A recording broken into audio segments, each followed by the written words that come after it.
किसी शहर में एक बहुत बड़ा चोर रहता था जिसके नाम का बड़ा चर्चा था। आसपास के तमाम चोर उसकी इज्जत करते और उसे सलामी देते थे। वो जब भी चोरी पर निकलता इतना माल लेकर आता कि कई दिनों तक ऐशो आराम से बैठकर खाता था।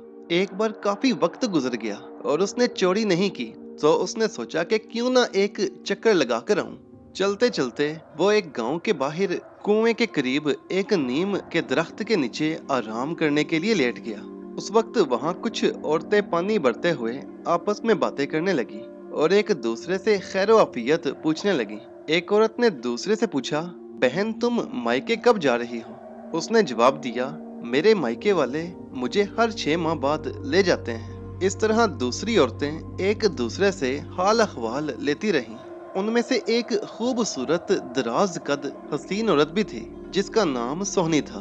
उसने बड़े अफसोस से कहा, बहन मैं तो मायके जाने के लिए तरस गई हूँ क्योंकि मेरा बाप फौत हो चुका है और अम्मी भी बाबा की जुदाई में गुजर गईं। बाकी सिर्फ मामू और मामी रह गए हैं, लेकिन ना वो कभी आते हैं और ना ही कभी मुझे बुलाते हैं। ये सब बातें कर औरतें अपने सरों पर मटके उठाए हुए अपने अपने घरों की तरफ रवाना हो गईं। ये बातें सुनकर चोर के जहन में एक चाल आई। वो उस औरत के रिश्तेदारों का अता पता मालूम करके उसके पीछे चल पड़ा। और जब वो औरत घर पहुंची तो थोड़ी देर बाद चोर भी उसके दरवाजे पर जा पहुंचा। उस औरत का शौहर एक गरीब और सादा लो आदमी था। उसने दरवाजे पर एक अजनबी को देखा तो गुस्से में बुरा भला कहने लगा। इस पर चोर ने इत्मीनान से कहा, हाँ भाई क्यों ना गालियां दोगे? हमने अपनी बेटियों को इसलिए आपको दी हैं कि आपकी गालियां सुने। अफसोस के क्या करें, जान पहचान करवाने वाले मर्द जो फौत हो गए हैं, अगर वो जिंदा होते तो हमें ऐसी बातें सुनने को ना मिलती।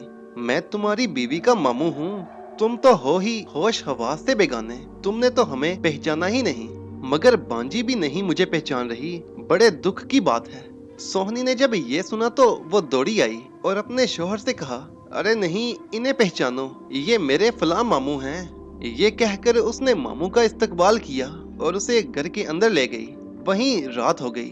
उन्होंने उसे खाना खिलाया और फिर हाल अहवाल पूछने लगे। चोर ने कहा, बेटा ये सब ठीक है, लेकिन हम अपने कामों में बहुत मसरूफ रहते हैं, इसलिए नहीं आ सके। घर में अकेले हैं। चोर ने अपनी बात जारी रखते हुए कहा, बेटी मैं घर से बाहर नहीं निकल पाता। तुमको देखने का भी बड़ा फिक्र था, मगर किस्मत को जब मंजूर हुआ, मुलाकात हुई, आपको देखा, दिल को बड़ा सुकून आ गया। बेटों की शादी भी है और ये ख्याल भी था कि आपको दावत दे आऊं।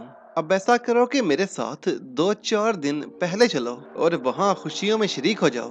उधर सोहनी के शोहर ने हाल अहवाल दिया कि भाई इस दफा फसल भी अच्छी नहीं हुई और अभी कटाई का वक्त है और फसल की कटाई के दिन हैं और आप भी मुश्किल के वक्त में आए हैं, इसलिए मेरा घर से निकलना मुश्किल है। फिर उसने मजीद कहा कि आप अपनी बांजी को साथ ले जाएं, मैं शादी वाले दिन आपके गांव पहुंच जाऊंगा। चोर ये सुनकर दिल ही दिल में बहुत खुश हुआ और कहने लगा, जैसा तुम मुनासिब समझो, मैं लड़की को ले जाता हूँ और तुम कुछ दिनों बाद शादी पर जरूर आना। अगले दिन सोहनी ने खूब बनाव सिंगार किया, अपने तमाम जेवरात पहने और अपने ठग मामू के साथ मायके के लिए रवाना हो गई। उस बेचारी ने अपने असली मामू को बचपन में देखा था, इसलिए उसे पहचान न सकी और अपने वालिदैन के गांव और घरों को देखने की खुशी में थी। इसलिए वो बड़ी खुशी खुशी चोर को मामू समझकर साथ चलती रही। जब वो गांव से निकलकर बहुत दूर निकल गए और सूरज भी ढलने लगा, तो चोर ने अपना असली रूप दिखाया और सोहनी से कहा, ऐ सोनी, ना मैं तेरा मामू हूँ ना तू मेरी बांजी, मैं तो एक चोर हूँ। अब चुपचाप अपने तमाम जेवरात उतार कर मेरे हवाले कर दे और यहाँ से चली जा। ये सुनकर सोहनी हक्का बक्का रह गई। उसने बहुत मिन्नत समाजत की, लेकिन चोर नहीं माना। मजबूरन सोहनी ने अपने तमाम जेवरात उतार कर चोर के हवाले कर दिए। चोर जेवरात लेकर उसे जंगल में अकेला छोड़कर फरार हो गया। सोहनी बहुत परेशान हुई और सोचा कि ये तो बहुत बड़ी बात हो गई। न घर की रही न घाट की, अब्बा के गांव भी ना पहुंच सकी, ना ही किसी आबादी वाली जगह पहुंची, जेवर भी लुटा दिए। अब जो वापस जाती हूँ तो शौहर हड्डी पसली तोड़ देगा। उसने अहद किया कि अब शौहर के पास नहीं जाऊंगी। जो चोर दगा देकर गया है, वो उस धोखेबाज चोर से बदला जरूर लेगी। वो वापस मुड़ी और एक करीबी गांव में पहुंची, जहां उसने एक बूढ़ी औरत से उस चोर के बारे में मालूमात ली। इत्तेफाक से सोहनी हामला थी। दूसरे दिन उसको बेटा हुआ और उसने एक मंसूबा बनाया। कुछ दिनों बाद सोहनी ठीक हुई तो वो चोर के गांव पहुंची और उसका घर ढूंढ निकाला। उस वक्त चोर घर पर मौजूद नहीं था। वो शिकार पर गया हुआ था और घर में सिर्फ उसकी बीवी अकेली थी। सोहनी ने सोच लिया था कि कुछ भी हो, मैं इन चोरों से बदला लेकर रहूंगी। सोहनी ने चोर की बीवी को देखकर कहा, मामी बहुत दिन हुए, आप आई नहीं। मामा तो कभी कभी मुंह दिखा देते हैं और आते जाते रहते हैं। चोर की बीवी भी सोहनी को पहचान न सकी और उसने समझा कि सोहनी कोई मेरे शोहर की रिश्तेदार है और चोर की बीवी दूसरी बरादरी से थी। उसने कहा, सोहनी मैं दूसरी बरादरी की हूँ, मुझे मालूम नहीं मेरे शोहर के कौन से अजीजो अकारिब हैं। और फिर उसको इज्जत एहतराम से बिठाया और खाना वगैरह खिलाया। चोर की आदत थी, उसके गांव से जो भी बंदा गुजरता उसकी मेहमान नवाजी करता और खाना भी खिलाता और उससे पैसे रुपए लूट कर फांसी देकर जंगल में जाकर फेंक आता। उसके घर में फांसी का फंदा लटका हुआ था। सोहनी ने चालाकी से सारा हाल अहवाल लिया। चोर की बीवी सीधी सादी थी, उसने भी सोहनी को सारा हाल अहवाल दे दिया। सोहनी ने पूछा, आपको पता है फांसी कैसे आती है? चोर की बीवी ने झट फांसी का फंदा गले में डालकर दिखाया और कहा, मेरे शोहर नीचे से तख्ता निकाल देते हैं तो बंदा लटक लटक कर मर जाता है। सोहनी ने भी बातों के दौरान तख्ता नीचे से निकाल दिया। चोर की बीवी फांसी पर लटक गई और वहीं बेचारी ने दम तोड़ दिया। फिर सोहनी ने सारे घर से धन दौलत लूट कर बेहतरीन घोड़े पर सवार होकर अपने घर की राह ली। रास्ते में बूढ़ी अम्मा के घर से अपना बेटा भी लिया और शाम के वक्त अपने घर पहुंचकर अपने शोहर को बहाना किया, मुबारक हो, मुझे मामा के घर बेटा पैदा हुआ और मेहमान बहुत आ गए, इसी वजह से कल शाम को ही अपने बेटों की शादी करवा दी। मुझे भी शोर में बहुत तकलीफ हो रही थी, इसीलिए मैं वहां से चली आई। बाकी मामा ने कहा है मैं खुद वहां आकर आपसे माफी मांगूंगा। और बेचारों ने बहुत इज्जत दी। अब्बा के विरसे से इतनी दौलत, जेवर, गहने, पैसे दिए कि सारी उम्र बैठकर खाएंगे तो भी दौलत खत्म ना होगी। सोहनी के शोहर ने इतनी धन दौलत देखी तो खुशी से फूले ना समाया और उस दिन से सोहनी रात को दरवाजा अच्छी तरह बंद कर कर सोती, क्योंकि उसको यकीन था कि चोर से जो बदला लेकर आई हूँ वो भी मुझे छोड़ेगा नहीं। उधर जब चोर शिकार करके जैसे ही अपने घर आया तो देखा कि उसकी बीवी फांसी पर लटकी हुई है और कब की सांस निकल चुकी है। घर से सारी मलकियत गुम थी। सारी उम्र की मेहनत को ऐसे जाते देखा तो एकदम से आग बगोला हो गया। पैरों के निशान जो देखे तो वो किसी औरत के पैर थे। वो एकदम समझ गया कि सारा काम सोहनी कर गई है। उस वक्त तो चोर ने खामोशी अख्तियार कर ली। मगर कुछ ही दिनों के बाद कुछ बंदे साथ लेकर सोहनी के गांव पहुंचा। अपने बंदों को गांव से बाहर खड़ा करके खुद सोहनी के घर गया। सोहनी ने जैसे ही चोर को देखा फौरन पहचान लिया और कहने लगी, मामू आप भले आए, क्या हाल चाल है? मैंने तो अपने शौहर से पहले ही कह दिया था कि मामू लड़कों की पहले शादी करने की वजह से वो आपसे माफी मांगने जरूर आएंगे। चोर ने भी बात समझते हुए कहा, हाँ सोहनी बेटी, मैं तुम्हारे शौहर से माफी मांगने ही आया हूँ। इस पर सोहनी के शौहर ने भी चोर को मलामत की कि अदा आपको ऐसा नहीं करना चाहिए था, लेकिन जो हुआ सो हुआ, अब सब खैर है। इसी तरह बातें करते करते रात हो गई। सोहनी ने पहले से ही आटे में कोई नशावर चीज मिला रखी थी। वही आटा गूंद कर उसने रोटियां पकाई। खाना खाने के बाद शौहर और चोर को गहरी नींद आ गई। शौहर तो पहले ही नशेई था, लेकिन चोर भी नशे में ऐसा मदहोश हुआ कि उसे अपनी खबर ही न रही। आधी रात को सोहनी ने चोर के दाढ़ी मूंछ बाल मूंद कर उसे एक बोरी में बंद करके अपने कंधे पर उठाकर चल पड़ी। रास्ते में चोर के साथी बैठे हुए थे, जिन्होंने उसे देखा तो पूछा, कौन हो? सोहनी ने कहा, मैं भी चोर हूँ और मेरे पास माल से बड़ी बोरी है। ये सुनकर उन चोरों ने कहा, वाह साथी, हमारा हिस्सा भी बनता है।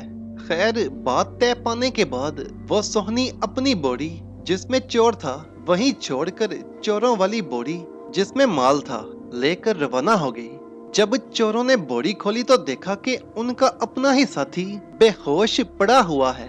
उसके साथियों ने उसे होशियार किया, पानी के छींटे मारकर, और पूछा, तेरा ये हाल कैसे हुआ? चोर ने तफसील से सारी बात बता दी। सोहनी ने हमें ऐसी मात दी है कि हमारा माल भी गया और अब ये सदमा हजम भी नहीं हो पा रहा। वो सोनी को बुरा भला कहते हुए वापस गांव चले गए। अब सोनी का खौफ मजीद बढ़ गया, इसलिए वो रात को ताले लगाकर खुद पहरा देने लगी। उसका शोहर तो हमेशा नशे में धुत रहता था, न उसको दुश्मनों का डर, न दोस्तों का आसरा। सोनी बेचारी फिक्र और परेशानी में पड़ गई, मगर वो खुद ही अकेली दुश्मनों से लड़ रही थी। कुछ दिनों बाद वो चोर उसके घर पहुंचे और दीवार पर नकब लगाने लगे। सोहनी पहले ही खबरदार थी। उसने एक तेज धार वाला चाकू उठाया और वहीं छुपकर बैठ गई। जैसे ही एक चोर ने सुराख से सर अंदर डाला, सोहनी ने झट उसकी नाक और होंठ काट दिए। चोर ने दर्द से चीख कर कहा, अंदर शायद कोई बफड़ा हुआ बैल है, मैं तो अब नहीं जाऊंगा। दूसरे चोर ने उसे बुज़दिल कहा और खुद सर अंदर डाला। जैसे ही सर अंदर देखा, सोहनी ने उसके साथ भी वही सलूक किया और उसकी नाक भी और होंठ भी काट दिए। इसी तरह बारी बारी सोहनी ने तमाम चोरों की नाकें और होंठ काट दिए। जब चोरों ने एक दूसरे को देखा तो बहुत शर्मिंदा हुए। आखिरकार उन्होंने फैसला किया कि अब वो कभी चोरी नहीं करेंगे। वो चारों चोर अब जंगल से लकड़ियां काट कर उसे शहर में जाकर बेचते और मेहनत मजदूरी करने लगे और इस तरह अपना गुजारा करने लगे। कुछ महीनों बाद सोहनी ने सोचा कि मामू चोर अब नहीं आ रहा। एक दिन वो अपने शोहर से इजाजत लेकर चोरों की तलाश में निकली।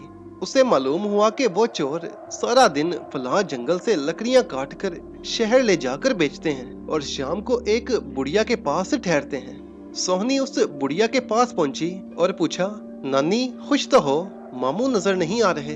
बुढ़िया ने कहा, तेरा मामू गया है जंगल से लकड़ियां काटने। मगर है बेटी, तुम कौन हो और उनके बारे में क्यों पूछ रही हो? सोहनी ने बताया कि मैं बड़े चोर की बांजी हूँ, बहुत दिनों से मामा को नहीं देखा, इसलिए मिलने आई हूँ। बुढ़िया ने उसे इज्जत दी और अपने साथ बिठाकर खैरो आफियत पूछी। और जब खाने का वक्त हुआ और नानी ने खाना पकाने की कोशिश की तो सोहनी ने कहा, नानी आप आराम करो, मैं खाना पकाती हूँ, आप सिर्फ मामा को खाना दे आना और मेरे बारे में भी बताना। सोहनी ने खाना पकाया और सालन तैयार किया और उन चोरों की कटी हुई नाकें और उनके होंठ सजा कर रख कर ऊपर रोटियां रख दी और उसने वो खाना बुढ़िया को दिया और खुद घर के एक कोने में देखने लगी। एक कोने में छुपी हुई देगची मिल गई जिसमें दौलत थी।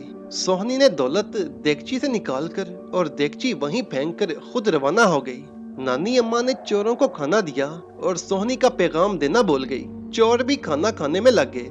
जब उन्होंने रोटियों के नीचे अपनी कटी हुई नाकें और होंठ देखे, वो हैरान रह गए और नानी अम्मा से पूछा, ये क्या है और कोई आदमी घर आया था क्या?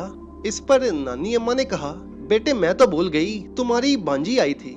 चोरों ने ये बात सुनी तो उनको यकीन हो गया कि सोहनी कोई ना कोई हरकत कर गई होगी। वो चारों घर की तरफ दौड़ पड़े।